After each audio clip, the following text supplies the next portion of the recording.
Welcome to the Awakening Shalom podcast. The Awakening Shalom podcast is an opportunity for digital faith formation at Myers Park Baptist Church that accompanies the Awakening series, a year-long journey of exploration and discernment which invites all people to come learn about the current social justice issues of the day and how they impact our faith. What we are awakening to is Shalom, the Hebrew word for the peace and beauty that exists when we are living in right relationship with God, ourselves, other human beings, and all created things.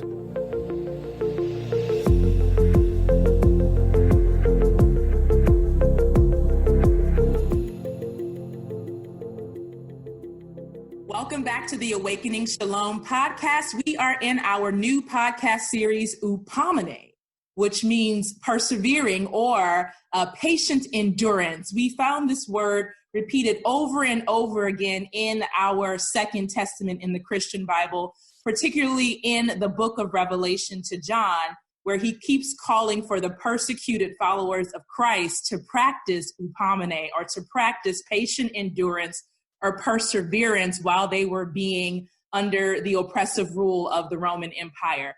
So we decided to name our podcast this, and to really talk with people in our network, our community, our family, and our friends of Myers Park Baptist Church about how they are persevering in a pandemic. I am McClain, and I'm here with Benjamin Boswell, and we have two special guests. Many of you probably know some of these people, but if you don't, we're going to give them an opportunity to introduce themselves. So Ben, go ahead and take it away. Well, I'm super excited to have two of my closest clergy colleague friends in the world, Rabbi Asher Knight and Rabbi Dusty Klass, who I love dearly and cherish their friendship and learn a lot from, and just glad to be in ministry with them here in the city of Charlotte. So just want to give them a chance to give a little bit more of their bio. So, you know, Asher and Dusty, why don't we start with Asher and just kind of give a little bit more of like, what do our people probably not know about you and how you got to Charlotte and all that? All right. So what people may not know. So I was born and raised in Denver, Colorado. And I am fifth generation out of six generations that have been in Colorado, going all the way back to actually the gold rush. So when I think of home, Colorado is very much home. So Dusty didn't know that, did you? So Colorado is very much home. I have a lot of family in Colorado. But then after college, I actually went to school at the University of Denver. And then after college, I matriculated to the Hebrew Union College Jewish Institute of Religion, which is our seminary, the seminary that both Rabbi Klass and I were ordained from. And the first year is in Jerusalem, so we both spent time in Jerusalem. And then I went to the Cincinnati campus and ended up spending the next 5 years in Cincinnati. The best part of Cincinnati was leaving Cincinnati. It was really great. Cincinnati is very close to Kentucky, but then afterwards, I know. I guess I am on camera. I don't really want to totally offend everyone. We love you. I haven't started talking about Florida. So the conversation. So effectively, after my ordination, I went to Texas, and I had this awesome opportunity to work at a fabulous congregation with incredible colleagues and a boss, and a community that I just adore. And worked there for 9 years, and really wasn't interested in leaving Dallas at all until the opportunity here emerged, and sort of realized that this was a really, really great opportunity to become a senior rabbi of Temple Bethel, in a community that I had heard about and had and really respected. And so put my name in the hat and didn't actually think that it was going to come to fruition. And then lo and behold, I got the call, and we moved here. And my very first 10 days after getting the job here in Charlotte, while I was still in the process of thinking about moving and all of that, I got to go to New York to hire my very first assistant rabbi, and that person that we hired was Dusty Klass. So that's how pretty much we got to Charlotte. And I think the only thing that I would say is that my wife is also a rabbi. We are one of the few rabbinic couples that did not meet in rabbinical school. We met at Jewish summer camp, the other place where people, meet their significant other sometimes. And so it was at Jewish summer camp, and we have two beautiful children. One who is 8, and his name is Micah, and one who is 4.5, and his name is Jonas. So that's awesome. That's how I got to Charlotte. Rabbi Klass, how about for you? When Rabbi Asher Knight arrived in Charlotte, Jonas was not yet walking, and so I still find it a little ridiculous that Micah is 8 and Jonas is 4. It's like when you don't have kids, other kids' growth is even more pronounced. So I feel like I am marking my own time passing through the growth of all your kids. Yeah. So I grew up in Seattle, Washington, and I'm a card-carrying West Coast kid.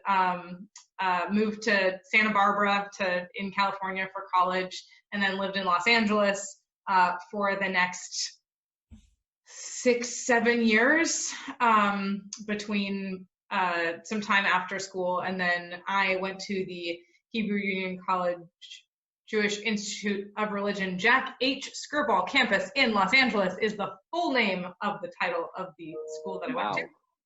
Yes. We all just call it HUC. So henceforth known as HUC. And this is my first real live rabbiing job. So I had a bunch of internships in Los Angeles, and before I went to rabbinic school, I spent 2 years as the advisor of the Southern California region of our national youth movement, NIFTY. So someone put a 22-year-old in charge of 250 14 to 18-year-olds 5 times a year for a whole weekend. And it was great. It was probably the best preparation I could have received for rabbinic school, actually.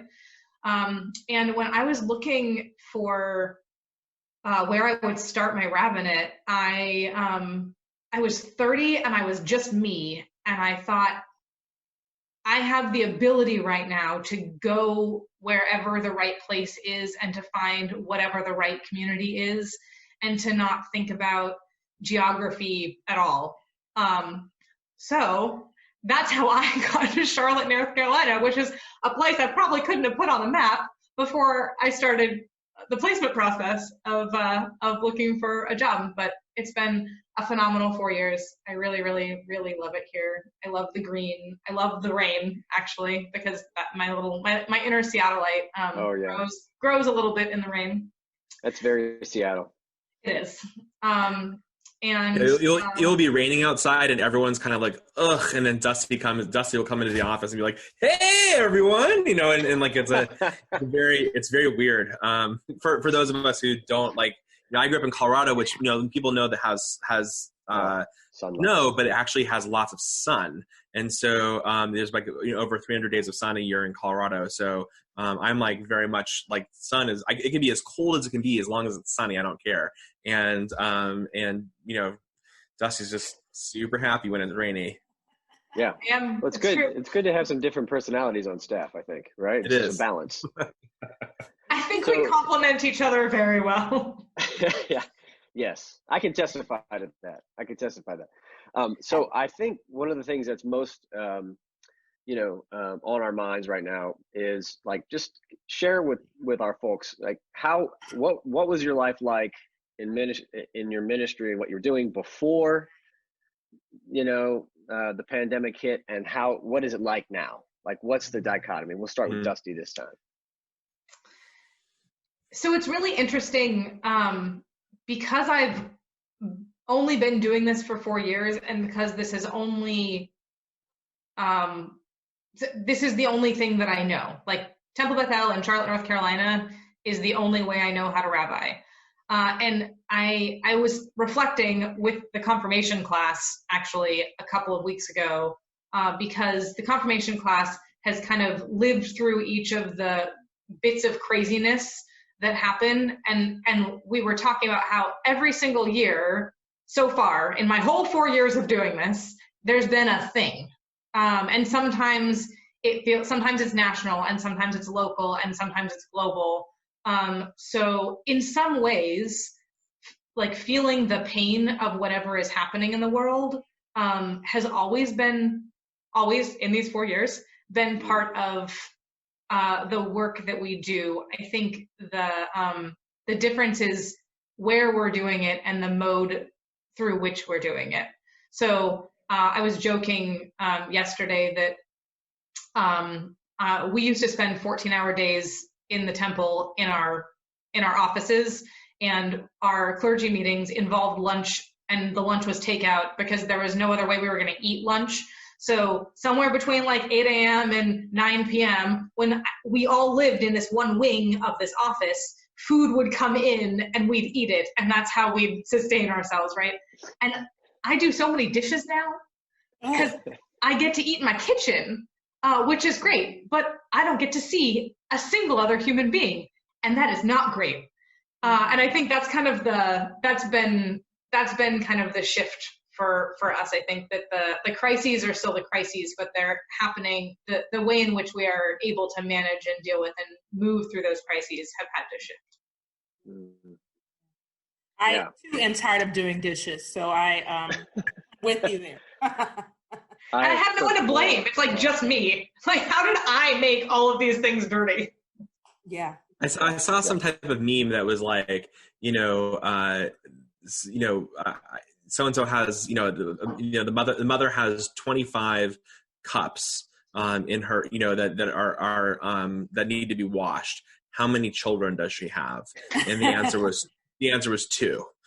She has 2. It's like, there's a lot of we use 5 cups a day.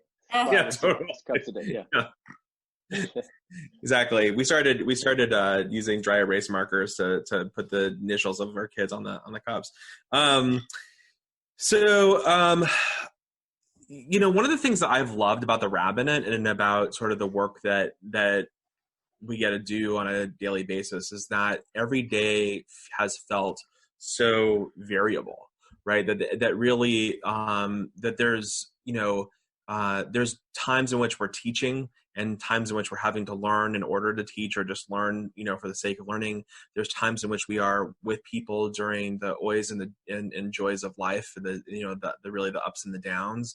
And there's times where we're meeting with people, face to face to have conversations about marriage, the possibility and opportunity of marriage and what's before them in life, or sometimes even the dissolution of, or meeting with families who are going through really the gamut of welcoming a new baby to to saying goodbye to someone, and there's times in which we are talking about how we're creating opportunities for people to embrace Judaism into their lives and to walk with it in their lives. And that's just, every single day, I could have a day where every single day looks completely different.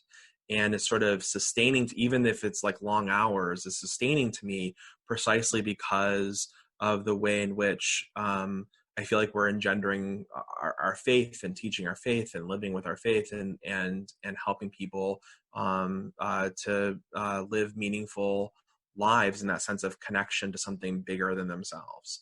And so I think that's, if I'm sort of really honest about and to do great social justice, right? Like that's the other piece, is like to do good work in the world, right? Not just to live with the values that we have, but also to recognize that those values are made more real by the ways in which we walk in the world with them, and the way that we impact the world. So in essence, like that's what I love about the rabbinate, and that's what I have loved about the work that we do at Temple Bethel. I think that if you actually look, if some people say that budget is a moral document, and it is, but so too is a calendar. And if you look at the sort of schedule, it's a moral document. And that moral document really shows, at Temple would have shown the congregation living in its values, in the ways in which we gather and way we grow and the ways in which we play, the ways in which we, pray and show up for each other and for the community and care for one another and are accountable to each other through, the governance work that we do. So that's what Temple Bethel has meant to me as a rabbi, and as a community member. What I would say, the way that I would say that it has changed is that I think that we're doing much of that. And what I've been so proud of in terms of our team and our professional staff has been being able to pivot to doing that in a digital world. And then at the same time, to pivot in a way where the digital connections help to encourage things beyond ourselves too. Like, so, this last week was a perfect example where we had hundreds of people gather together online to do good work, organized by Rabbi Klass and by an amazing team of lay leaders to do good work and to deliver, graduate cards for kids who are graduating high school and in college, like to do like really lovely, nice things, to make masks, to do good in the world, not just in like large, there's also the large stuff, but sometimes the small stuff. So I think we're trying to transcend all that, but it feels much more, the real big difference is, I think that, Ben, you really hit it on the head, and Mia, you hit it on the head as well, is that sense of not being able to be in physical proximity to people.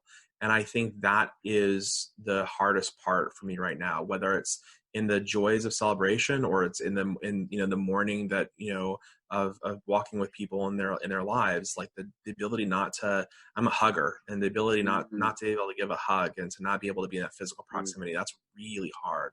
And I think the other thing that's really changed for me is homeschooling. I know that sounds really sort of ridiculous, but no. Boy, oh boy, do I value our teachers. And even though I am a teacher, I am not an elementary school teacher. Distance learning for preschoolers is called parenting. And, and that, like, it's just, so the combination of trying to eke almost every minute of time out to work and then be with kids and then be with, or to make food and then to go back to work and this kind of constant back and forth. I know a lot of people are watching things. I know we talked about watching something earlier. A lot of people are watching things on Netflix and other types of, streaming media, but I feel like I'm not watching anything because I feel like I'm going back to work after the kids are asleep. So it's taken me a while to watch something. And I think that's been the biggest change. And there's a value to that. Don't get me wrong. I have really loved being with my family. And there were days where I would say goodnight to my kids at 7 o'clock, 8 o'clock in the morning when I drop them off to school. But it has definitely been trying in that aspect. Yeah. I think what we're doing, when you're talking about the calendar, I think one of the things that's been fascinating is the way that I think we have, and I'm really proud of us for doing this because I think we've done it relatively well, though we have to keep coming back to it. I think we're distilling.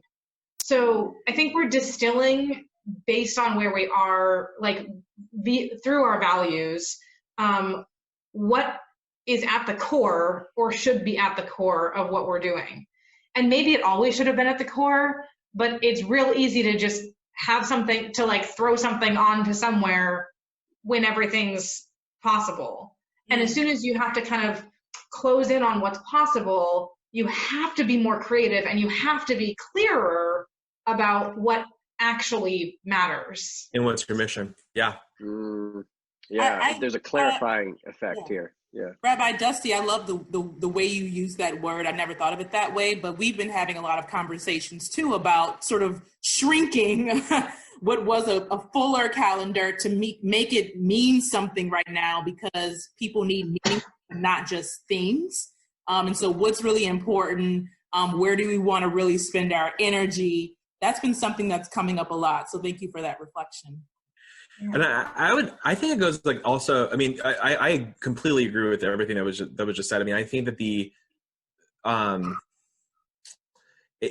think that initially there was this push like, we got to provide content. and then at the same time, it was like, listen, now we're in fatigue, both in terms of the pandemic itself and also just, being on online platforms. So it can't just be about content, it has to be about meaning.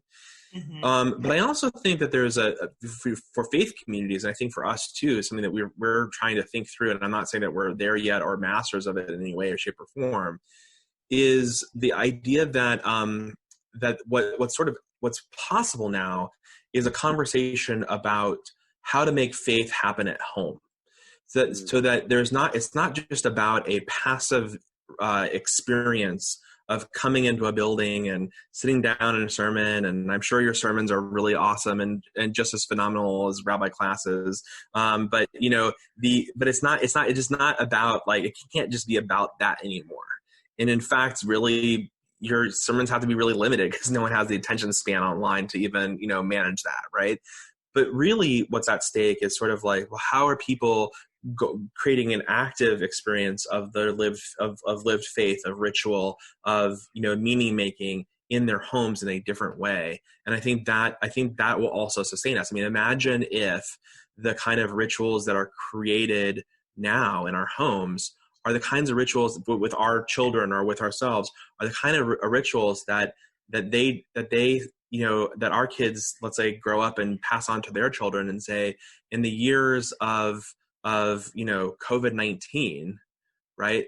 My family created this ritual, and this has created meaning for me, and I'm passing it, and I'm doing it with you, right? And passing it on. And I think this is a time of meaning making in that way. That's really what Judaism is. Like, that 21st century Judaism rests on a Judaism that was created out of the destruction of the temple, when we were no longer able to do the things and practice Judaism in the way that we once were. And the phrase mikdash me'at, right? A little temple, the mini temple, right? Each of our homes is a mikdash me'at, right? Like, we have that capacity for holiness within each of our spaces. And and I think there's also something really cool about figuring out how to create sacred space in really everyday spaces. Yes. There's something really fun about that. Mm-hmm. Well, I think that highlights a big distinction between 21st century Christianity and Judaism. And I've mentioned this to Dusty a couple times. It's like Christianity was born in homes, home churches, home gatherings, these sort of like first century strange gatherings of mostly Jewish folks and Gentiles trying to figure out this new thing that they're going to do together. But then it became so driven by buildings and empire and more buildings, and I think the faith was very much driven toward rituals that took place at a particular location, less so in the home. And so, there are devotional practices, piles of them, obviously, in Christianity, but there are not, most of the rituals are imagined to only really be appropriately celebrated when the entire body of a particular local community is gathered. So the major practices of the faith, in fact, and all those major practices, of course, are tied to the major stories in the life of Jesus. So baptism, communion, they're all imagined to be things that need to be celebrated together when the whole body gathers. So there's not a lot of really long-standing, heavy rituals that take place in the home. For instance, I think about Passover and just how home-driven that is. And Christians don't have anything like that, really, I don't think. And if they do, they don't practice it regularly. Nowadays, maybe they did at some particular time in Christian history. And so when in this particular pandemic, as we are forced into our homes, families who have not developed their own, or individuals who haven't developed their own home-based religious practice, are really feeling cut off from their spirituality, from their faith, And I have some sympathy for it, but it also is very revealing because it's a reminder. Is that why there's? Yeah, go ahead. Is that why a lot of the evangelical communities? I mean, would you say that that's why the evangelical communities and other communities are pushing so hard to go back to the buildings? Woo. Well, I'm not. You didn't tell them we were going to talk about that, Rabbi Nate. Listen, if you think you made Kentucky mad earlier, I'm about to make all of America mad. No, but I think that's actually really. I think you just made an interesting point, which is, and you don't have to answer that. I don't want to get you in trouble. But I think it's actually an interesting question. Is like if you don't feel that you have the ritual at home that centers you, but instead it's actually based in a place, right, of gathering. Right. The public square becomes fundamentally important to the expression of your faith, and there could be a correlation. One can make an assumption that there could be a correlation between a drive to come back to the physical places as being fundamentally core to the faith community existing. That's true. The wild thing, right, for evangelicals is that they're not dying to come back together. I use that term literally because they need to practice communion, because communion is decentered in evangelical communities. Mm-hmm. So it's not that they feel like traditional Christians have for 2,000 years that without the body and the blood of Jesus, that they are not in communion with the church or with God, as Catholic Christians and especially Episcopalians and Orthodox folks have thought about our faith. It very much driven before sermons, before anything other practices, is that it's that act of communion, the ritual act of Eucharist and what it means. And it's a means of grace, a communication of your relationship with God and with others. But that's not prioritized in evangelical communities. So it's some other theological concept about the political act of gathering, which I actually think that's kind of fascinating. I think it's the wrong politic, but I think it's fascinating. And some understanding of salvation as being communicated through the word preached, which is very, really important. So it's hearing the word preached live and responding to the word in evangelical communities that is somehow tied to salvation, and for also of a kind of very narrow view of the afterlife and going to heaven and finding the gateway and path toward that. And so this idea that has to happen physically, you have to be there to be able to respond in body to that word and to the way the word draws something out of you. And so to your point, Asher, I do think that they feel the necessity, but of course that's very clouded by the politics of the moment, and what's really the driving motivational factor is hard to discern. I mean, if you take the politics, then there's particular idea of salvation, and then you add economics to it, how could you discern what's the true motivating factor for this process when there's so many other extremely powerful logics that are driving that activity? So but I do think because Christianity is so building driven and community driven in what happens and the practices, that's part of it. Interesting. I would actually expand that a little bit to kind of flesh out the spectrum of evangelicalism in this country. And so actually have a lot of more of the modern church plant evangelical churches who are not necessarily rushing to get back together. So we're thinking of like Elevation down the street, right? Who has all of the technological capabilities to not even have to, and who had a large following of people who weren't coming in person anyway, because they have like 15 campuses and thousands and hundreds of thousands of people watching online. So you have your like mega church evangelical church, and then you have your more smaller Bible church, family churches, who I think a lot of what's driving them is what Ben was talking about, the salvific power of being there in person, but also economics, because they're a much smaller church. and also just sort of, in my opinion, poor theology, and I don't care if anybody gets mad, but poor theology around what fear of God looks like.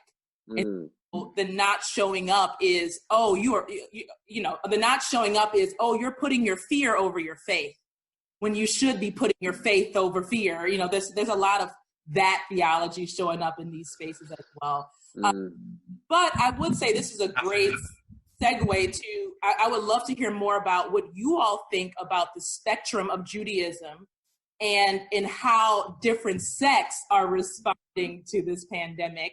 And the motivation for my question really comes from my relationship with working in New York at a hospital, and the majority of a lot of my patients were from the Hasidic community, and they have one of the highest infection rates in Brooklyn right now. And a lot of that has to do with the fact that many are still gathering.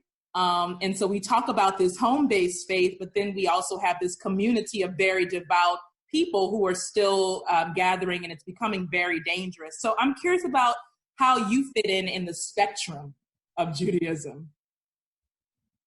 It's interesting because as we were talking about the way in which Judaism has this really wonderful, rich, home-based ritual component to it, we also talk all the time about Judaism as a community-based religion, as Judaism as, like, you can't be a Jew alone on a desert island, right?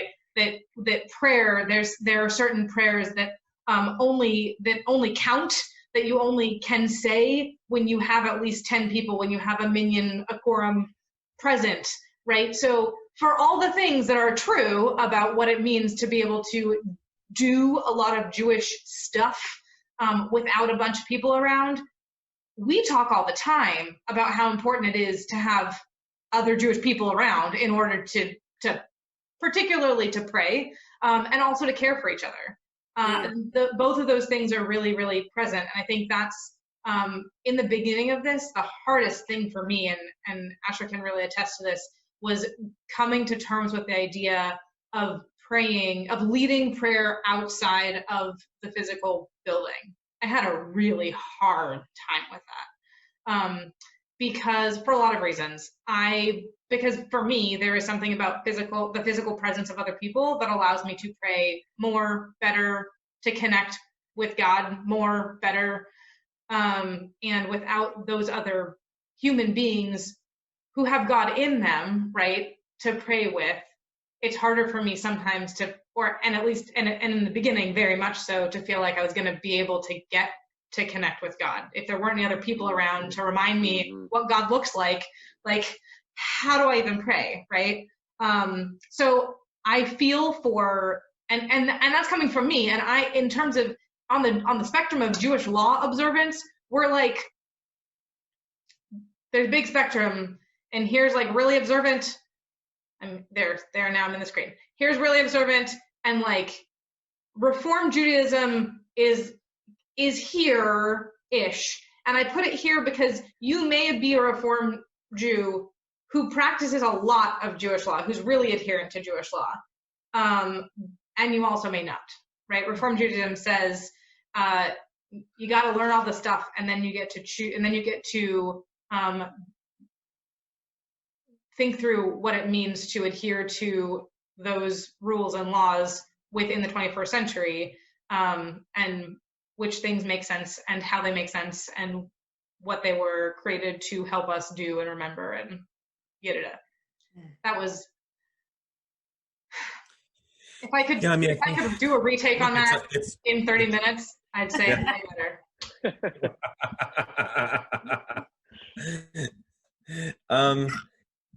Look, it's been around kitchen tables and campfires and places of gathering where a lot of the meaning has been made. And Jewish tradition really, emphasizes, we're talking about sort of in gathering and sort of the temple. Well, even going back as far back as biblical times, the tradition was to go to the temple, the temple in Jerusalem, right, 3 times a year. And, Passover and Shavuot, the holiday that's coming up, and at Sukkot. And our people would make pilgrimages to go to the to the temple in order to observe. And from that became a model for what a Beit Knesset, for what a synagogue is. And the Beit Knesset, a synagogue, is a house of gathering, a house of meeting. And recognition, there's this sort of sense of, that God, I think, to what Rabbi Klass was saying, that, if you look around the world and you see a world on fire, and you see a world in pain and misery and in difficult places, one may assume that there is no God. And you could make that assumption. And another assumption is that it's just a test. And that you could just assume that it's, if you put your faith over the fire, and in fact, it's just, all this is just a test. And Judaism sort of rejects both of those answers. And what Judaism says is that there is a God, there is pain and suffering and challenge, and the way that we make our way through it all is by joining hands and marching forward together. And that's why community has been so valuable particularly over the years through triumph and tribulation. It's the community that supports and bands together and prays together and lives together and celebrates together and eats together, and does all those things together that help to create a sense of resiliency. That said, how the different sects of Judaism are dealing with this. So I think, in Charlotte, it's interesting because, we have, ultra-Orthodox in Charlotte who are absolutely following the rules of communal separation or physical distancing and social distancing, and are partners with us in talking through how we do. For example, this Hebrew Cemetery here in Charlotte is a separate organization that serves Reform, conservative, Orthodox Jews and everything in between, and unengaged, and everything. And our clergy and our rabbis have banded together in a serious conversation about how we make sure that we're doing mourning rituals, right? Mourning the people who have died, but doing it in ways that are protective of life. So it's not everywhere do you see the same sort of reactions. What you do see, I think, is happening is that in some of the more ultra. Now you said earlier about we need to break out evangelical into like what kind of evangelical, and what I would say is that you sort of need to break out ultra orthodoxy into different types of ultra orthodoxy, right? And different types of orthodoxy, period. And that is true for Reform Judaism as well, which I think what as Rabbi Klass was sort of talking about this spectrum, we have Reform Jews who are really religious, and we have Reform Jews who are not, and who are pretty pretty. I'm sorry, what? I said spirit. I'm making fun of the religious spiritual. Like, I'm not religious, I'm spiritual thing. Oh man, yeah. Yeah, or a whole seeking. podcast on that topic. Yes. Totally. Yeah. But so I think that within ultra orthodoxy, you have different groups, and some of those different groups adhere to and pay attention to science differently, and are connected to the broader community differently. And it's just not the same. So you have ultra orthodox rabbis who are saying you cannot do X, Y, or Z because of this, right? And who have proclamations, and really being very quite clear. And then you have some communities that are very, very insular and are not, and those and what's happening inside of those insular communities is something that's pretty concerning. And a lot of people are concerned about it. So, you talked about earlier, we talked about watching, the TV show Unorthodox, right? Well, the community that is being represented there is the Satmar sect. The Satmar sect, existed really came into existence post-Holocaust, and what ended up happening in the Satmar sect was that their sort of singular mission was to repopulate the Jewish community that had been decimated because of the Holocaust. And that is their mission. And their mission, and so they live in a pretty insulated, insular community that is focused in on Jewish law and living and procreation and creating, and creating families. Well, and is very distrustful of the outside world, right? That it was really one of the scenes that was really telling for me was the Passover Seder, when the grandfather is talking about, he's listing all the ways in which trying to interact with people around them has failed, right? And makes it very clear that we are what we need. We are all that we can trust. And we are all we've got. And I think that piece, that connected with what Rabbi Knight's talking about is a recipe for some of this. Yeah. And for trauma, it's what happens post-trauma. You have generations of Jews who are living in a post, in a post-trauma, and that trauma has also generational impacts from one generation to the next. We pass on the trauma, from one generation to the next, and that does exist there. So I think it really depends on the community. Not all Orthodox communities are the same. And what you're seeing in certain areas of certain places where there's high volume of people from those particular insular sects is where you're really seeing the problems. But it's not really widespread, and that's not what's happening in Charlotte.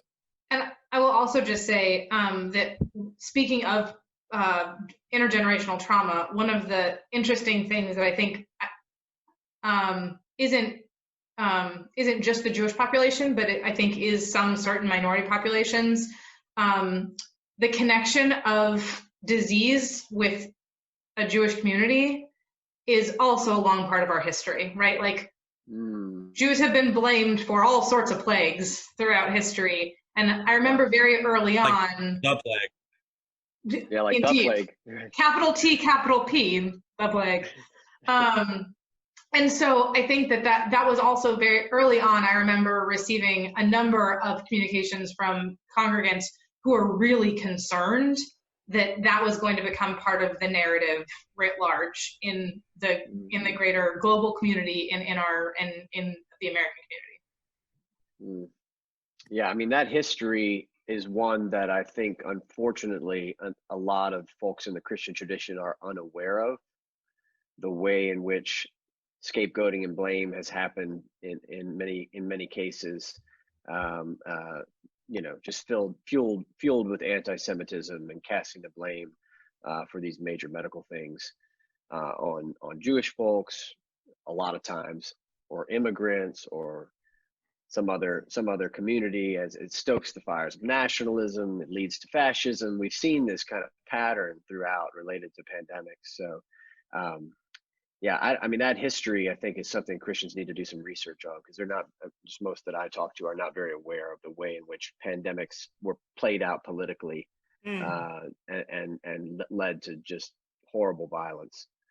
And Ben, the fear of, and this is something I've been listening to on a podcast called Code Switch, the fear of linking sort of the devastation that's happening in certain communities to that community, because the narrative will get played out that, something's wrong with them. So right now we're seeing that in communities of color with the highest rates, like the highest infection rates and death rates. And we're also seeing it in this particular ultra-Orthodox community in Brooklyn, where the narrative is starting to get shifted. Oh, look at them. And I always do the little quotation, them, they aren't doing what they're supposed to do. And they're right. And so it's hard because we want to make the link between, and particularly in this time, infection rates and certain communities, but we also don't want somebody to take that and run with it and use it in the wrong way. I mean, that happened. I mean, you don't have to look that far back. I mean, with the AIDS crisis was an example of that big time, right? And even recently, when it comes to also the issue that all Asians, are people who even, maybe American, but have are from Asian descent, right? They, they're the things that have been being said to them is terrifying. And so, yeah, I mean, I think it's, there's, we just finished reading the book of Leviticus, and in the Jewish sort of lectionary cycle, and in the annual reading of the Torah, and there's something about a scapegoat, and very much it is very often, scapegoats are pretty easy to place, sort of place all of your sins or all of the everything onto that scapegoat, and then sort of dispose of it, and get rid of it. And the challenging part is to actually, I think in contrary to that, is to say, that scapegoat, that doesn't work.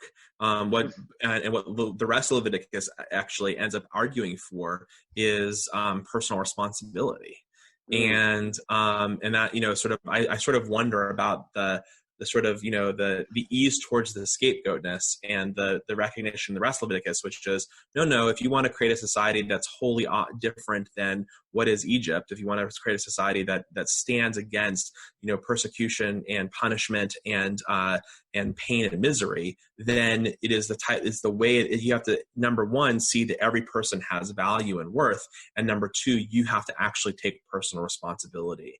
And in that sense, I think that is true. I mean, the reality is, and I don't mean that we're all responsible for the pandemic, don't get me wrong, but actually, the what's happening has been a wholesale failure of a lot of different things, for which the polity, to use a word, Ben, that you were using earlier, the polity actually has responsibility for. And if we want to make, you want to make change, and then you can't just focus on blaming others. You really have to focus in on what kind of impact you want to have, and the recognition that we are all responsible. Wow. Yeah. I mean, I kind of want to keep going on that, because I think there's such value right there. I mean, when you blame, and I think we're seeing this right now, and you can take it from everywhere from this sort of battle between our current administration and the WHO, which is basically the last 48 hours, and look at that as this attempt to find who's to blame for this, and this question of where did it start, and who can we really hold accountable for this. All of that is an attempt to maintain innocence and refuse responsibility. So like, if someone else is to blame, then you can continue to imagine you're innocent, and some kind of perfect pure innocence that absolves you from the need to take responsibility for the fact that you are in fact dealing with a crisis in your own place that has exposed injustice, and there's a lot that has to be worked on to resolve the problems of injustice in your own place. And so it always seems like a distraction to me, the blame game, both in personal lives. I feel like we do it in our own personal lives. I know I do it. It's like, oh, well, it's their fault. I'm not taking any responsibility for that.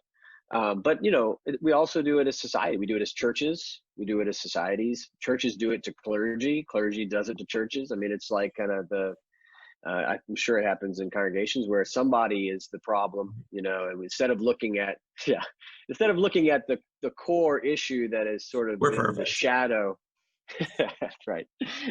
The core shadow, like that people are, that is the cultural problem within the community that needs to be addressed, that needs to be brought to light and talked about and wrestled with and struggled through and shifted. It's easier to just say, no, it's that other group's fault, Well, having an 8-year-old and a 4.5-year-old at home, I know a thing or two about who didn't start something, and whose fault it really is, and it's not a mature way of looking at the world. I think Dusty's things that I'm not specific enough often when I use the word mature, but I think that there's a lot of there's a lot of immaturity, and it's sort of the thought process of children. And the more mature way is to be reflective enough to be able to say, we all own this problem. If, we live in a world where we're deeply interconnected, and this COVID-19 has definitely taught us, has taught, as much as it has shown us the real cracks in society that absolutely exist, it also shows us how deeply connected we're going to have to be in order to solve this problem. And the only way that we do that is not to shift blame, but to be able to have leaders who are capable of saying, that we can be responsible together. And unfortunately, we're not really seeing that. And I think that's then therefore our responsibility to use our vote and to use our voice and to make sure that we demand a type of leadership that takes responsibility, and demand a type of leadership that sees the inherent value of human life. Well said. So I think, as we're coming down to the pike here on the end of our conversation with you all, we could talk for 3 more hours. I know that. But, right. One of the, we talked about doing that. We haven't had a chance to actually do that. So we probably just need to do that. So yeah, we'll just do that. Yeah. on next time on our podcast, which we haven't named or started or done anything work on. Oh, sign me up to be the first guest. I'm ready to go. So, I think 2 things to kind of conclude. We've already kind of talked about what lessons have you learned here. But what we think to tie this down is so how are you making it through? What are you seeing yourself and in your people that is helping you persevere, to use this Greek word that we keep messing around with? And, so how are you persevering? And then, if you can give us some not a forecasting, but let's imagine a future after this for us that you think would be a more just future. So just kind of talk us through those. I'm gonna let my esteemed colleague go first on that one. Well done, of course you are. Of course you are. How are we making it through? So I was studying Priya Parker's The Art of Gathering about a month or 2 before this all started, and I'm still studying her the actual book she wrote, but she led a webinar a few weeks into the crisis around what it means to have the art of gathering while apart, essentially. And she offered some really beautiful, small reminders of what her book says and additions. So she really talks about having a purpose that is specific and unique and disputable. That when something's indisputable, it's really hard to make decisions around it. But when something is this but isn't that, you get to make decisions around it.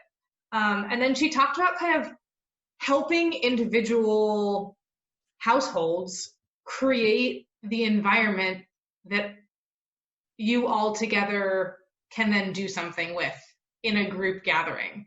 So I led a study and kind of gathering around the new moon called Rosh Chodesh that I've been meaning to do since I have wanted to do this since I started. This is one of the changes of this time, right?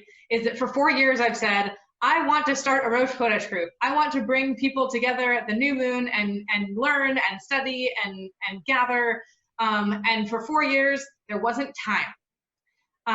Or no one would drive at 7:30 p.m. on a whatever, and so we get to do those things now. And one of the things that Priya Parker suggests is thinking about the different senses and how you can engage your different senses in better and different ways as a group. And so we had like communal senses. You had to bring props, right? So everyone had their candle and everyone had their spices. And there was a writing prompt. So everyone actually had to like move at one point. And what I found is that you can actually create space and help other people create space in their space. How many uses of space was in that one, Asher? I like the word space. A lot of spaces.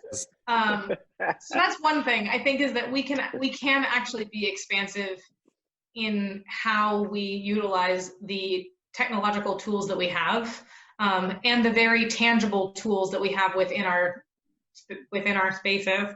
That's one thing. I also think that on a very, very personal note, I am, unlike I think many of the people of the world right now, I am only taking care of me in the building that I am in.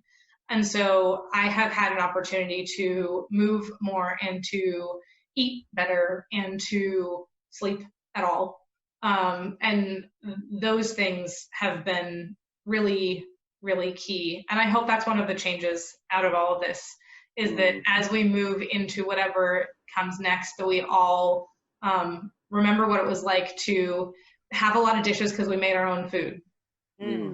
Ooh, that's good. And I love what you were talking about. You were saying when you were talking about the program that you really wanted to do and how it just kind of fit perfectly into this. In my previous job, the pastor would always say, you try new things with a season. People will forget it doesn't work out because you just blame it on the season. And so like, if it didn't work out, it's like, oh, it's the pandemic. We wanted to try something new. But, it gives us breath and space to say, let's just throw some paint at the wall and see what happens. Just try things that we've always wanted to do. Yeah. Thank you. Yeah. Asher, we want to give you some space to answer that question as well. Thanks for giving me the space I think that, I think there's a lot of wisdom in the person who had the wisdom of sort of throwing the paint at the wall. I mean, I think, a couple of things that I think about, this is something that's going to be, that Dusty's probably sick and tired of hearing, because it's something that I sort of harp on a lot. I think that I believe that there is possibility to look for the light in the dark. I think that I think there are ways to look for the growth after a fire, right? That, in a fire ecosystem where, things sort of burn to the ground, there is always new growth. After the Black Plague, there was the Renaissance. And I think that sometimes part of what we have to sort of remember is that it is actually sometimes during these difficult, dark moments in which creativity and the ability to sort of put paint on the wall actually comes out. And I think that whether that creativity looks like a new gathering in a new group because it's something that you've always wanted to do, and some of the stuff that didn't actually matter is now gone to the wayside, right? Like that's part of it. But part of it is sort of the creativity that has to that will occur by the sheer recognition that what was cannot continue to be. And so we have to remake and renew ourselves in new ways. And in that sense, I sort of wonder, and I don't mean to say this in any negative way, but I wonder if persevere is the right word. I mean, I think that the sort of a question, because I think that it is, on one hand, it is the right word in the sense of maintaining purpose, at a moment, right? Perseverance as maintaining purpose. But one thing that persevere could also, I think, inadvertently mean is to sort of continue as we have been. And I don't think that's what actually persevere actually means in the context that you're using it. Because I think it is about maintaining or in keeping, being purposeful in the work that we do on the journey of our lives and keeping that mission focused forward. But at the same time, I think that perseverance is actually going to come about through the creativity and through the ingenuity and through the sense of possibility that can come. And that's going to require us actually to question the status quo, right? It's going to require us to question nearly everything that we have that has been in existence in the first place. And that is terrifying for lots of reasons and for lots of people. There's also huge opportunity to do that. You don't get to do that every day. You don't get to actually rethink the whole structure of your synagogue or of your church or of the programs that you've been offering or whatever. Who gets to do that? there's always a legacy. There's always, but this is how we've always done it. There's always, Right. That small committee of 10 that had been there for 50 years, doing the same thing that they've always done. And yet this is an opportunity that we really shouldn't waste. And so in that sense, perseverance in terms of mission forward, but perseverance in a way that explores the possibility of change, I think is going to be really key. And to that point that I made earlier about the Renaissance coming after the Black Plague, or the new growth that comes after the forest fire, I think that one of the things that I think that I would encourage is that, in the scope of history, this, for us as Jews, this is not the first. We're not the first generation to have confronted things like this before, right? And whether literally was the destruction of the Second Temple and the exile of our people from Israel, to having to reform and to rethink what the tradition was going to be in a world that didn't practice Judaism as written in the Torah, to the pogroms and various different atrocities that happened to our people precisely because we were insular and because people didn't know us, to the Crusades, to the Spanish Inquisition, that sort of that all these things that father was saying at the Passover Seder. Well, on one way you can look at it, right, is a certain view. The certain view is, they tried to kill us, we won, let's eat. Right, like that's for sure a view that we can have, and we can't get along with anyone else. So they just, every time we try to engage with community, it just backfires on us. That there's sense in that, and I get that argument. But the flip side is to say, listen, through all of those trials, we've survived, right? Our people have thrived. We found ways, and we did so with creativity, and we did so by being people-centric, and we did so by being mission-forward, and we did so because we have faith in God and faith in each other, and walk hand in hand towards that new tomorrow. And so I think the scope of history gives me a sense that as much as there is to fear, that we have to fear with wisdom, and we have to fear with a sense of purpose, and we have to fear with a sense of possibility in what tomorrow can bring. Wow, that's so good. I mean, maybe we should have named this podcast like "Transforming Through a Pandemic," or being resourceful or creative. Yeah, creativity amidst the pandemic. I mean, thank you, Asher, for critiquing and challenging the very theological foundation of our podcast. Before we even get started, I really appreciate that. Thank you so much. I would expect nothing less from you. No, that gives us somewhere to really jump off with. Is this the right word? No, I think it's really helpful. Yeah. Thank you. Well, there's nothing wrong about perseverance. I mean, right? I mean, that perseverance is a good we have to have perseverance. But I also think like the question that in terms of perseverance is, what are you bringing with? Like what's going to be in that suitcase, right? And if there's a limited thing that you can actually pack to go on the journey, to go on the next journey, well, you know what? That's also going to require, it's going to require, some rethinking. That's awesome. Well, thank you both for joining us today, Rabbi and Rabbi Dusty. This has been such a good conversation. And I'm sorry that this is the first time that we actually, I have personally met you. Yes. And I really, I know that we've got to rectify that situation further. And I just, we so love Ben and your predecessor, and I guarantee that we know we're going to love you. So I'm really looking forward to having opportunity to learn more about you and about your journey as well. And thank you all for being such incredible partners here in Charlotte. Yes. Yeah, we want to just offer our peace and love to all the people of Temple Bethel who we care about so deeply, and to you as you persevere and transform and get creative and resourceful through the pandemic. We wish that to you as well. Thanks a lot, Ben. Amen. See you all. Amen. Yeah. Bye, everyone. Thank you again.